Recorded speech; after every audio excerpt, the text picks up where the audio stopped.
Yes, folks, that's right. The hour of the time is back.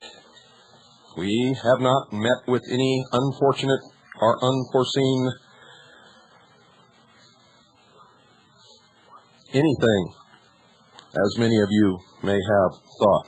I want to thank all of you who called WWCR and Swiss America Trading, wondering what happened to the hour of the time. WWCR has been experiencing some kind of difficulties that resulted in the hour of the time being cut off precipitously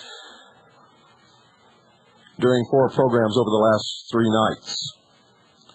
And between the cutoff of the hour of the time during this time slot last night and now, they have been working to iron out those problems, and I have been assured that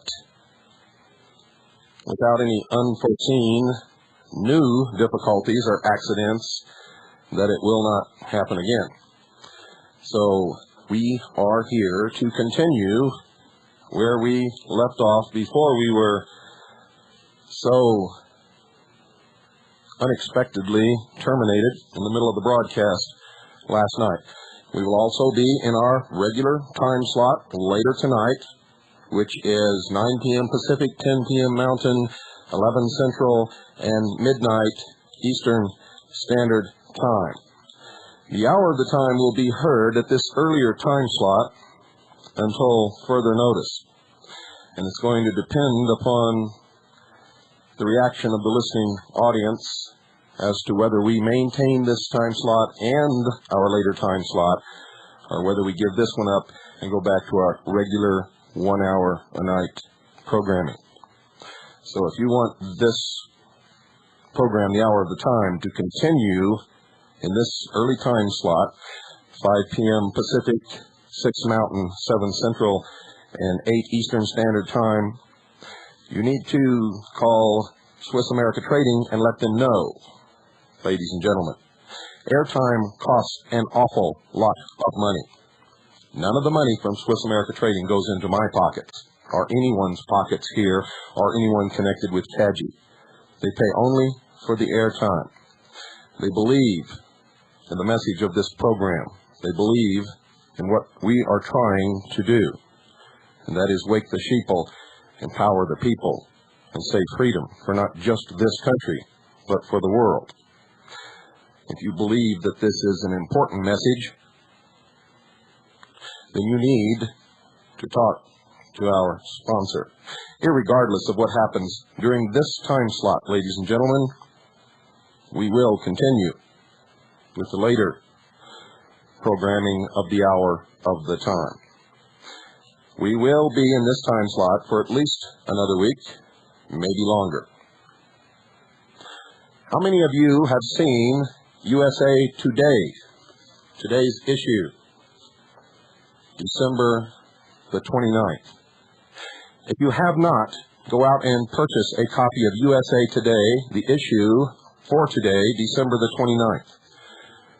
Now, if you've been listening to the hour of the time for any appreciable length of time, you know that I said during this program that 1994 will be the year that they take the guns away from the American people.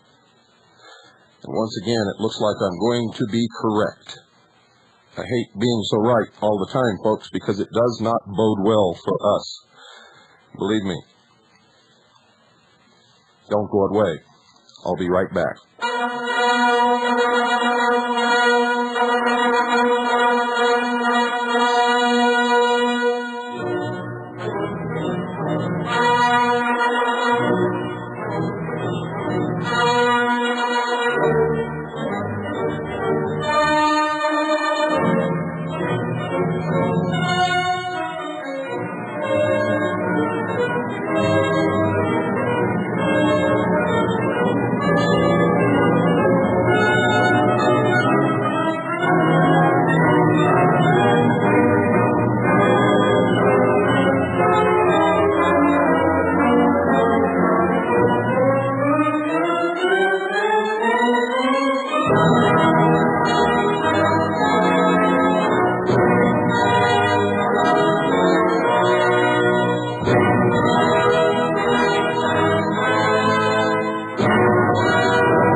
The Federal Reserve is a central bank.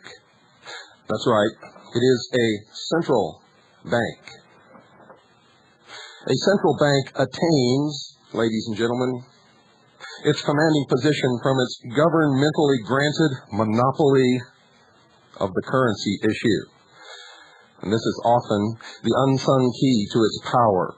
Invariably, private banks are prohibited from issuing notes and the privileges reserved to the central bank. Now, that's the first quote, one of four that I left off with yesterday. And we're going to continue from that point. We talked about the Federal Reserve being made up of 12 centrally located Federal Reserve banks in the 12 Federal Reserve regions of the United States. You learned that the Federal Reserve is a private corporation. It is not owned by the federal government. We talked about a court case where the court revealed the fact that, and I will quote the court's own words, quote, "We conclude that the Federal Reserve banks are not federal instrumentalities for purposes of the FTCA or Federal Tort Claims Act, but are independent, privately owned, and locally controlled corporations," unquote.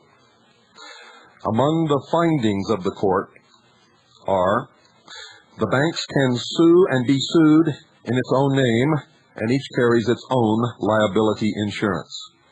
Each bank is statutorily empowered to conduct activities without day-to-day direction from the federal government.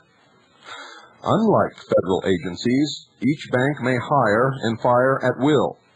Bank employees do not participate in the civil service retirement system. The banks receive no appropriated funds from the Congress. The banks pay local property taxes and postage. Federal government agencies don't, and that's one of the tip-offs to the criminal, illegal, and privately owned Federal Reserve System and its collection arm, the Internal Revenue Service. You see, if you receive a letter from the Internal Revenue Service, it will have postage on it, either in the form of regular postage stamps or metered postage. Federal government agencies don't. Mr. Lewis had sued the wrong institution. Imagine the zero contingency fee look on his lawyer's face as they discovered that suing the federal government would not get them one single penny from the Federal Reserve. Incredible, you say? Well, simply call Directory Assistance in any of its 12 district cities, which are Boston, New York, Philadelphia, Cleveland, Richmond, Atlanta, Chicago, St. Louis, Minneapolis, Kansas City, Dallas, and San Francisco, and ask if the Federal Reserve is listed under government or business.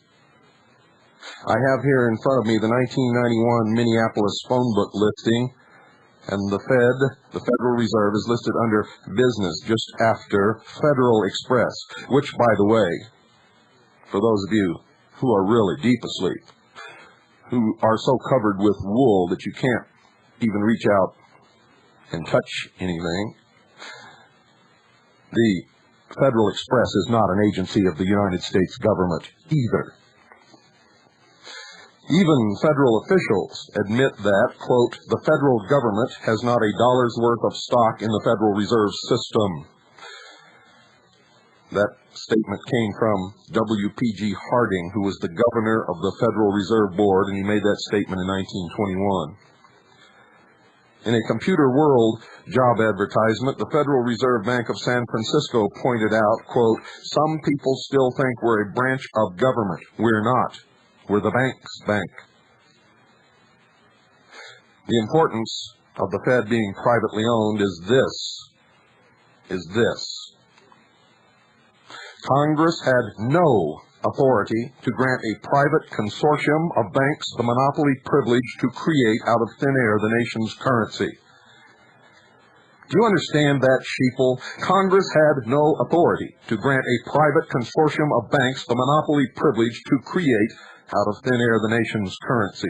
First of all, Congress was never authorized by the Constitution to issue currency, only to mint constitutional gold or silver money into coin form. And second, Congress is not permitted to delegate any of its authority, especially authority it never had to begin with. That is crucial to the concept of balance of power. Andrew Jackson said this as he vetoed the Bank Bill of 1836, quote, "If Congress has the right, which it does not, to issue paper money, it was given to them to be used by themselves and not to be delegated to individuals or corporations," unquote. And of course, when he said to issue paper money, he meant currency.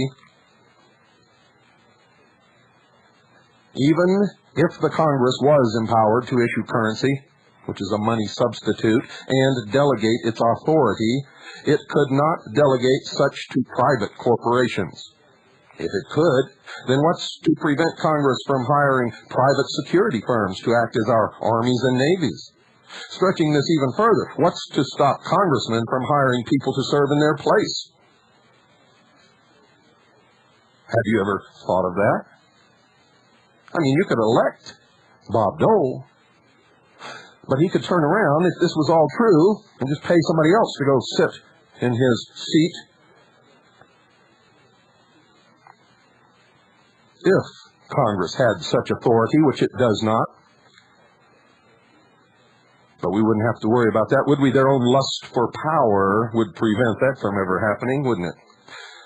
Though the president nominates the Fed's 7 board members, who are routinely approved by the Senate without the vicious grueling given to Supreme Court justice nominees, the Federal Reserve operates as an instrumentality for, not of, the United States. Independent of Congress, is subject to neither Title V nor to the scrutiny of the Government Accounting Office, the GAO, and the Federal Reserve has never in its history been audited. The Fed is also immune from state and federal taxation. They have never paid one single penny of tax at all, ever. And you're not allowed to sue them. How about that? If they were audited, it would disclose the greatest, most successful heist, theft, stick-up robbery, whatever you want to call it, in the history of the world. Now I quote from 12 United States Code 531. Federal Reserve bonds, including the capital stock and surplus therein and the income therefrom, shall be exempt from federal, state, and local taxation except taxes upon its real estate. This federally privileged tax-exempt monopoly corporation is privately owned by, according to the best knowledge available, the following 8 families: the Rothschilds of Europe, the Lazards of Paris, the Israel Moses Seifs of Italy, the Warburgs of Germany, and the New York Lehmans, Kuhn Loebs, Goldman Sachs, and Rockefellers.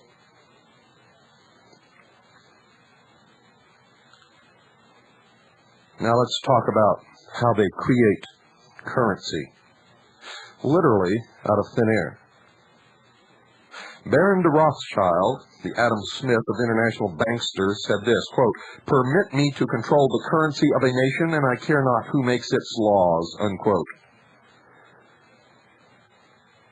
And in putting it simply, printed by the Boston Federal Reserve Bank, it says, quote, "When you or I write a check, there must be sufficient funds in our account to cover that check.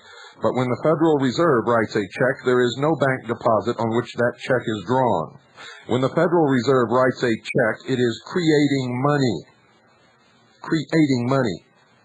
And what they meant was irredeemable currency, because as you've already learned in a previous program, money is only gold or silver coin, according to our Constitution, and according pretty much to the entire history of the world.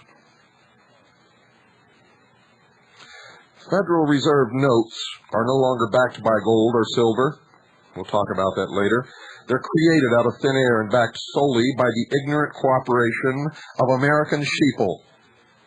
You see, none of this could ever happen if it were not for the stupid, apathetic, ignorant sheeple. The great herds. The great herds. And here's how the whole scam works, ladies and gentlemen. Let's say the Fed wishes to inject 500 million new Federal Reserve notes into the money supply, and I use money loosely. The Fed calls up the Bureau of Engraving and Printing and says, hey, we'd like you guys to print up 500 million Federal Reserve notes. The Bureau of Engraving and Printing manufactures these bills for a mere 1.5 cents apiece, regardless of the bill's denomination, and sells them to the Fed at cost, 1.5 cents apiece. Therefore, the 500 million Federal Reserve notes would cost the Fed a mere 75,000 Federal Reserve notes. Let's see you buy currency for 1.5 cents per $100. Without gold or silver backing, these 500 million Federal Reserve notes are intrinsically worthless. They are counterfeit fiat.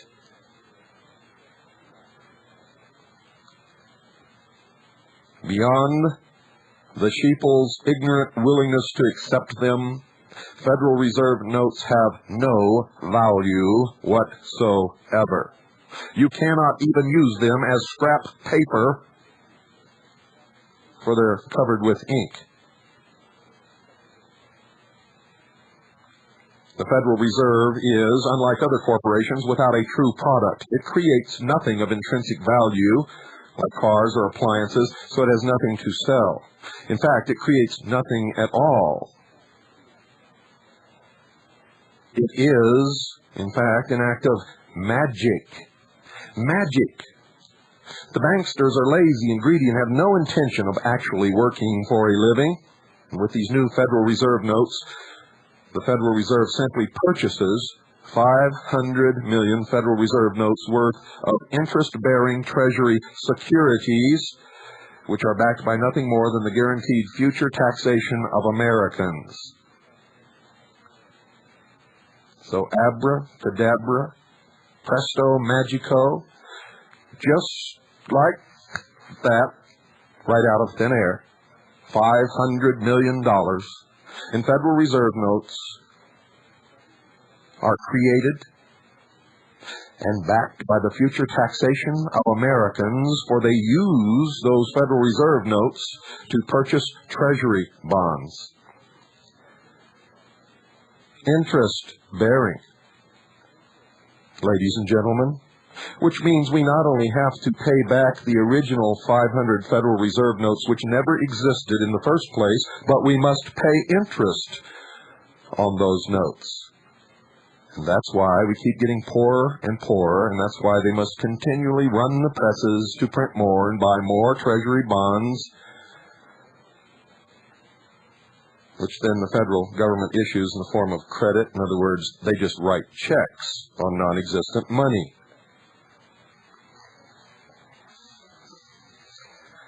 How about that? Senator Jack Metcalf said this, quote, "What further proof do we need that the Fed is not an agency of the government than to understand that when the federal government needs more money, and he also mint currency, why is it that nobody but me knows what money is?" I don't mean that literally. There are a few more of us who know what it is, not many. The Fed does not merely create and print it as it would do were it a government agency. No, the Fed creates it as a loan and charges the government interest on it, unquote. Now, granted, ladies and gentlemen, the Federal Reserve could spend its Federal Reserve notes and make as much as $98.98 profit over its 1.5-cent cost per 100 Federal Reserve notes, but that's grossly unsophisticated for people of this ilk. Remember, the Fed is nothing but the largest counterfeiting operation in the entire world. Why spend your funny money when you can loan it out to suckers at exorbitant interest? When your debtors can't pay, simply foreclose on their mortgaged assets. Now that's power over the rubes. You know what a rube is? That's what people who work in the carnival call the sheeple. Besides, folks, it's more fun than going on a mere spending spree like some cretinous lottery winner. And do you really think they care if you counterfeit $100 notes in your basement? Do you really think they care? Not at all. In fact, you're printing $100 notes in your basement and putting them out on the economy actually helps hide their theft. You see, because when they do this, much of what they create is put out in the form of credit. In other words, no currency is even printed in many instances. For instance, if a Federal Reserve bank loans you $50,000, they do not create $50,000, nor do they have it in reserve. They just make a bookkeeping entry that they loaned you the money. Then they either issue you a check or credit your account, in which case $50,000 has just been placed on the economy that does not exist. Now, if all of you listening to this broadcast would attempt to just get enough cash to pay off every bill that you own, you would quickly discover that there is not that much currency in existence. And I'm just talking about the listeners to this broadcast. Most of you, in your daily routine, never touch a dollar bill. You use credit cards or debit cards, or you write checks. Are you beginning to understand? That's why checks were created. That's why credit cards were created. To hide the fact that the actual currency is not in existence. And in any case, there is no money at all, except in the vaults of Swiss American Trading. Isn't this illuminating? Oh, me. You see, even though the federal government indeed manufactures Federal Reserve notes, it is forbidden to spend them without first borrowing them to the Fed, or from the Fed, I should say. Now, this sounds absolutely nuts, and it is. You see, why would the government print currency for 1.5 cents per bill, sell it to the Fed for 1.5 cents, and then borrow it back at face value for up to $100 plus interest? Simply because the 1913 Congress sold out your family's future to the international banksters, and today's Congress keeps quiet about it. That's right. That makes them co-conspirators. They are complicit in this deal. Besides, Congress doesn't pay all this interest to the Fed. You pay it. You pay it. And that is the purpose of the Internal Revenue Service, is to make sure that you pay it. And this has been going on for over 80 years, and Americans are only just now waking up to this obscenity, and it's only a few of us who are waking up. If the federal government controlled the central bank, like other nations, it wouldn't have to borrow currency. It would simply have the Bureau of Engraving and Printing print up however much Congress wanted and spend it directly. And there would be no interest due on it. However, no borrowing means no interest income for the banksters, so Congress added the unique feature of a privately held central bank. No other central bank in the world is owned and operated as a private business like the Federal Reserve System that I am aware of. And I tack that onto the end because I've studied our system to the ultimate.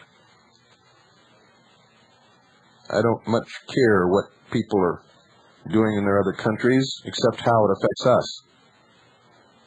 You see, I believe that everybody should have their own system, whatever they want, whatever they like.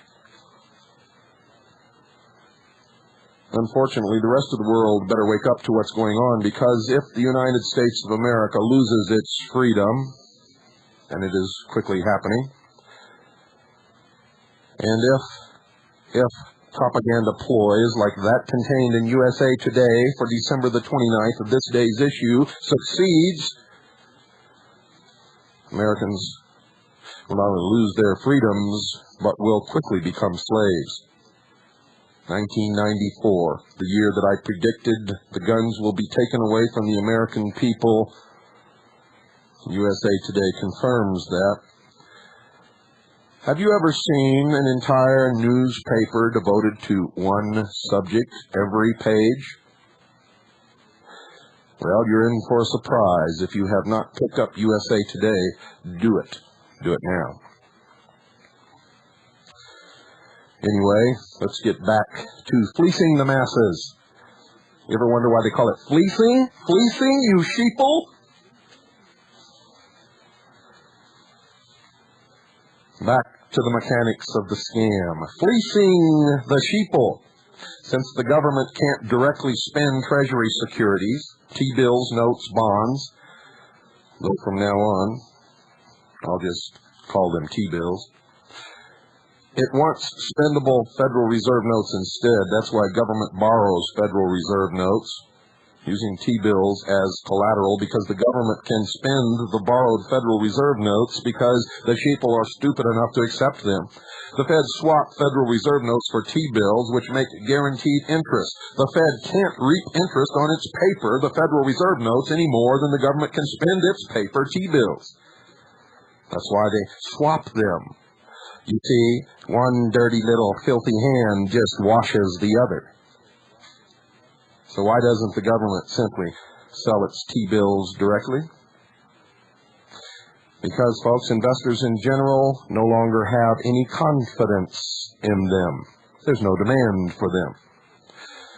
It's the Federal Reserve which purchases Treasury securities as the government's middleman, and then issue Federal Reserve notes based on that public debt. You see, this clever process forces all of us to indirectly lend to the government. In fact, the Fed, by law, has first dibs on all newly offered T-bills. What the Fed doesn't buy, it sells through the Federal Open Market Committee, or FOMC, to its bankster cronies who own the only 12 firms licensed to buy through the FOMC, also called the primary market. Common Americans who have no direct interest in the Fed scam own less than a fourth of all Treasury securities existent. Interesting? It better be. It had better be, dear sheeple.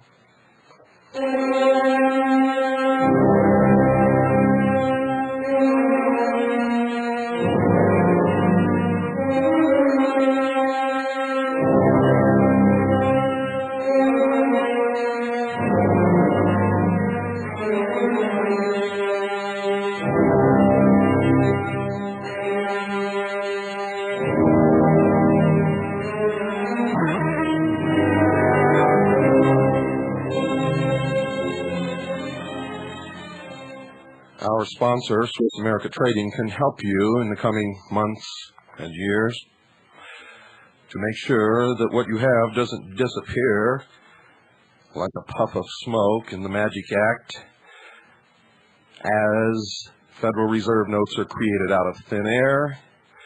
Your assets disappear into thin air, except for those assets that throughout the history of the world have proven to hold their value no matter what happens. And that's just only one asset, ladies and gentlemen: precious metal in its various forms. The best form is in gold or silver coins, for those are readily recognized as being value, as being money, as having a specific intrinsic worth by anyone. And in hard times, you can take one of those coins, gold or silver, it matters not which, into any alley or into any woods or into any back room and purchase whatever you need to survive on whatever market exists. And those kinds of markets always exist wherever people exist in hard times and in oppressive societies. We all know that. If you don't have what you need to barter what you must have, you will not survive. It's just that simple. You see, because ultimately, man always comes under the laws of nature, and the laws of nature proscribe that only the fittest will survive, the smartest, the fittest, the strongest, the most cunning.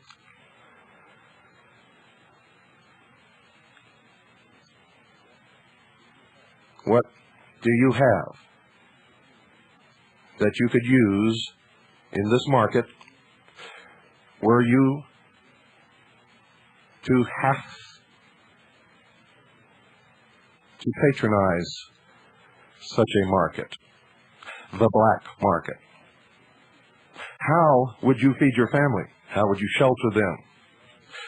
How would you bribe your way out of a prison camp?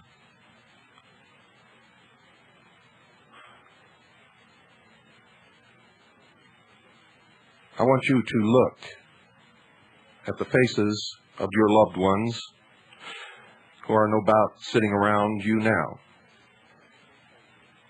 Look at those faces, and I want you now to determine whether you can honestly tell them that you have protected them against an economic collapse, against what we all know is coming. And once you've had a glance at USA Today, and if you understand the statistics, you know that taking the guns away from the American people has not one single thing to do with crime. Crime is the excuse.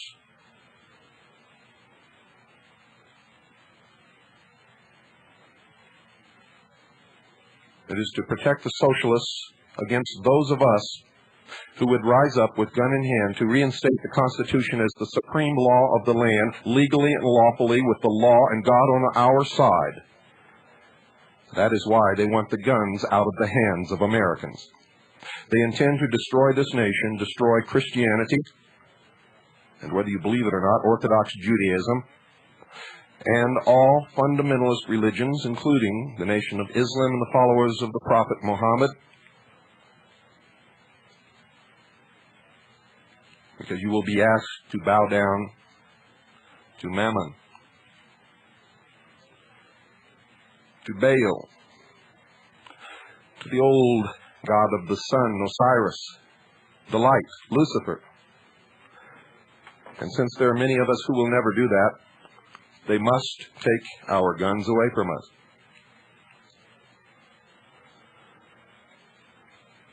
You doubt it? Open your eyes. Move the wool away from your eyes and look at the real world. And then call Swiss America Trading, 1-800-289-2646. That's 1-800-289-2646. They're good people there. They're honest people. They will treat you right.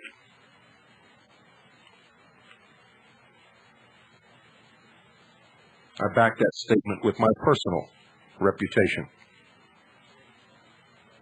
If they ever do not treat you right, you contact me immediately. If indeed something is not right, I will ensure that it is corrected.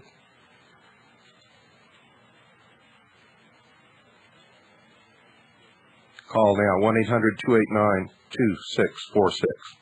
1-800-289-2646. Do it now. Do it now, dear sheeple. You'll be glad. that you did.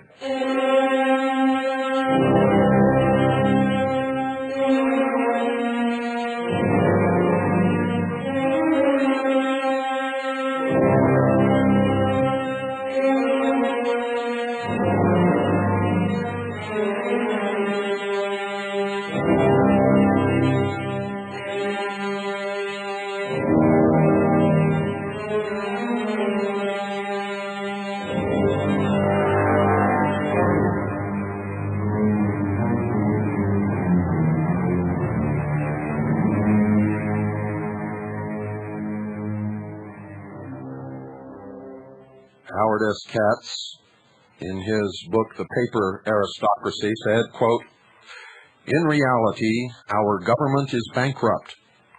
The people do not have enough confidence in the government to lend it money.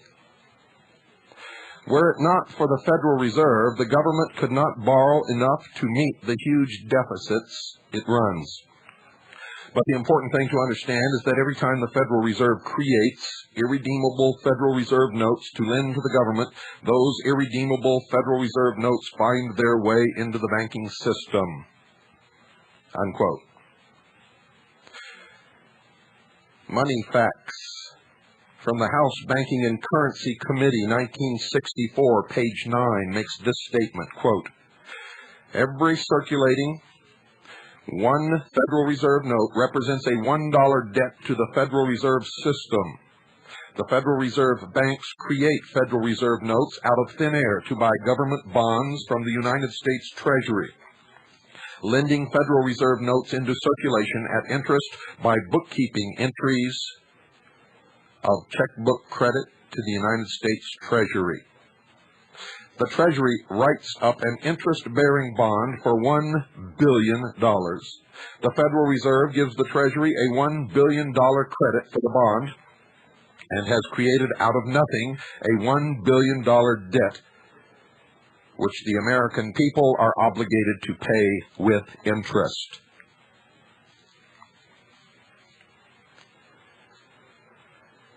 Federal Reserve notes are nothing more than Treasury securities broken up into small pieces and reissued to us ignorant saps, sheeple, stupid, ignorant rubes at a premium.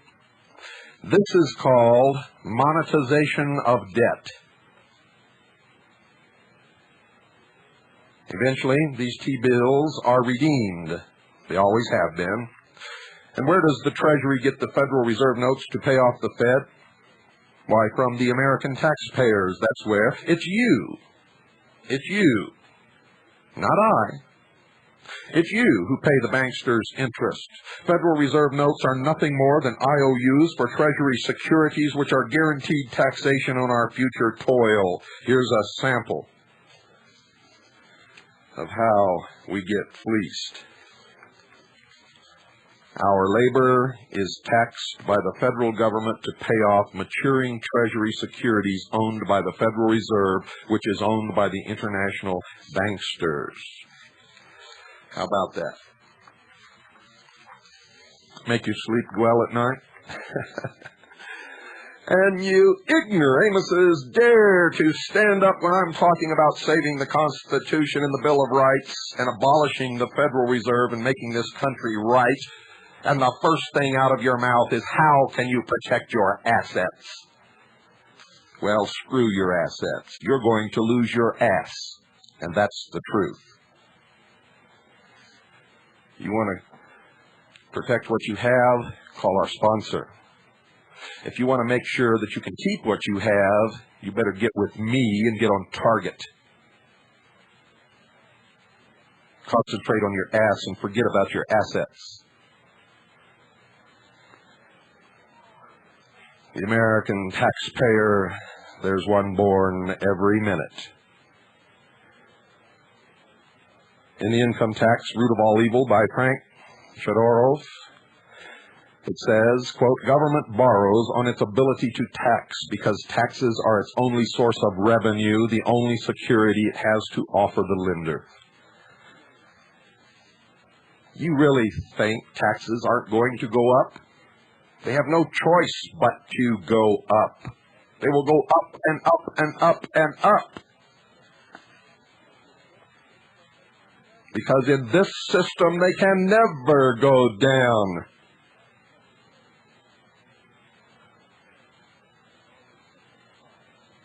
You're always so surprised when they increase the taxes after they promise that they won't. As if they could ever not. They must. Why are Treasury securities considered the safest investment in the world? Why? Because American taxpayers are an almost bottomless source of wealth who have always allowed themselves to be robbed, fleeced, under the guise of income taxation. That's right. And it's illegal. It's illegal. It's illegal under the Constitution, and the Supreme Court has ruled that income taxes are, in fact, an excise tax and cannot be levied against an individual or his income. Sheeple.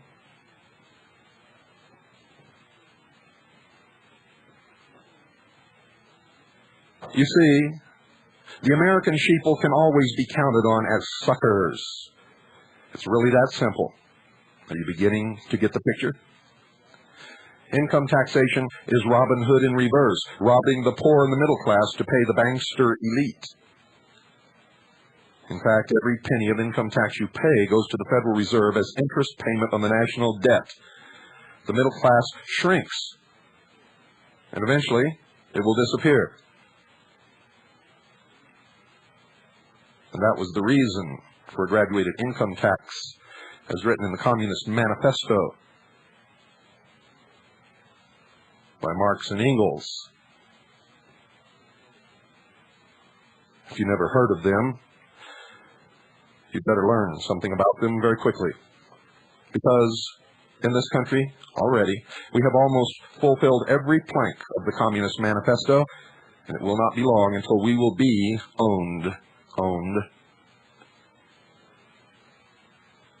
under a one-world totalitarian socialist state, chained to a computer in a system of ever-increasing, never-ending debt, in a cashless society, so that the slavery can never be thrown off, and the theft and the crime can never be discovered. That's the reason they must move us into a cashless society, because as long as cash exists, the crime can eventually be discovered, even by the most stupid of the sheeple.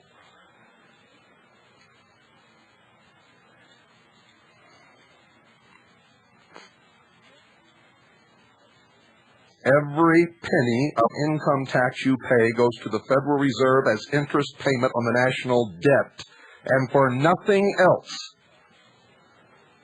Howard Katz in the paper Aristocracy said this, quote, "In order to make exploitation worthwhile, the exploiting class must be much smaller than the exploited. If 70% of the people enslave the other 30%, they cannot get enough from them to make it worthwhile. But if 5% of the people can enslave the other 95%, then they can live in luxury off the labor of others. The problem is that 5% of the population cannot enslave 95% by pure force. The power is clearly on the side of the majority." So what's the solution to this? The solution, as practiced countless times throughout history, lies with the intellectuals. The function of the intellectual in this context is to convince the 95% majority that the system which exploits them is proper and just, or necessary and unavoidable, or external and true. In the Middle Ages, the priests preached submission to the kings and nobles and told the people that a bad ruler was the punishment of God. Rebellion was disobedience to God. In the 20th century, we have seen a return to the medieval type of intellectual, but now he is not garbed in the robe of a priest. Now he adopts a modern point of view and dresses himself in the guise of science. No longer does he talk of ethics and theology in tune with the times, he talks of economics. But his function is the same as that of the medieval priest, to rationalize and justify the current aristocracy and convince the majority of people to submit. With the enactment of a legal tender law in 1933, the basic system was created which is now leading to the formation of an American aristocracy. The bankers and the Federal Reserve have, since that time, used their privilege to create $250 billion paper Federal Reserve notes. The interest which they have charged on this fiat money represents wealth stolen from the American people. This is the basis of the system. It is to protect this income-producing privilege that the bankers are forced to expand their power and constitute themselves an aristocratic class. Do you understand it? And Howard Katz is wrong, because the priests are still preaching the same tune, only today it takes a different form. It can be called the power of positive thinking. Or what is it that Reverend Schuller calls it in the Crystal Cathedral?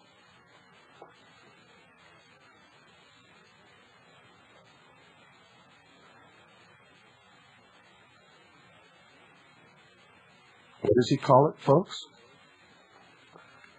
In other words, it's like in the New Age community. You must never identify a problem, for that's negativity, and negativity breeds negativity. You must think positively, and no matter how bad things seem, you must find something good about it. Isn't that what you're being taught?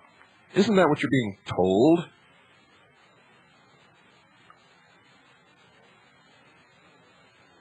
Oh, it sounds nice on Sunday morning on that TV set. Or if you're actually sitting in that big crystal monstrosity, that Christ would be the first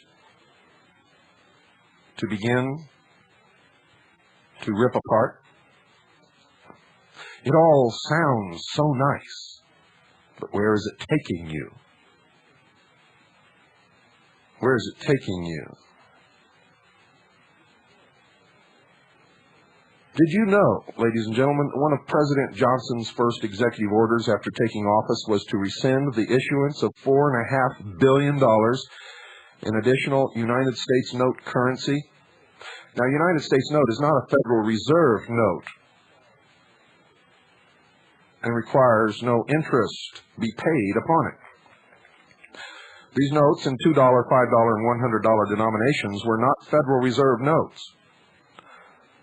Printed from 1862 to 1966, United States notes were not based upon public debt.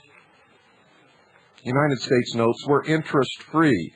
It was because of the real money, the gold and silver coin minted by the United States government, represented by United States notes, which could be exchanged for real money, gold or silver coin, that this country became what it was at one time, the greatest nation in the history of this world, with the freest people, with the most opportunity, the best education,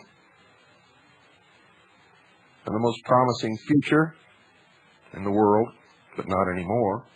United States notes were interest-free. No interest means no indentured service and no profits.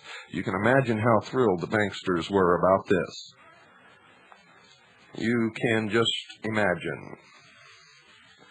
And you should look into it.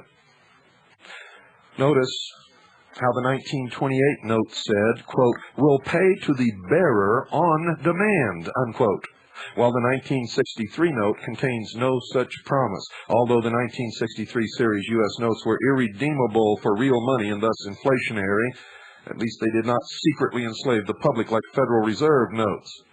United States notes were the last bills to be issued rather than borrowed into circulation. Lincoln's and JFK's assassinations already have many eerie similarities, all revolving around real money. Could their common association with debt-free currency unlock the mystery? Lincoln, after all, ladies and gentlemen, created U.S. notes back in 1862. By 1967, U.S. notes were very quietly being withdrawn. These red seal bills are a reminder that we haven't always been slaves to the privately owned Federal Reserve System. Just a reminder. Could the murderers of Abraham Lincoln and John Fitzgerald Kennedy have been the same ones who penned this protocol? Quote, "A nation or world of people who are," let me start that again, folks. I'm quoting from memory, and usually I get it right.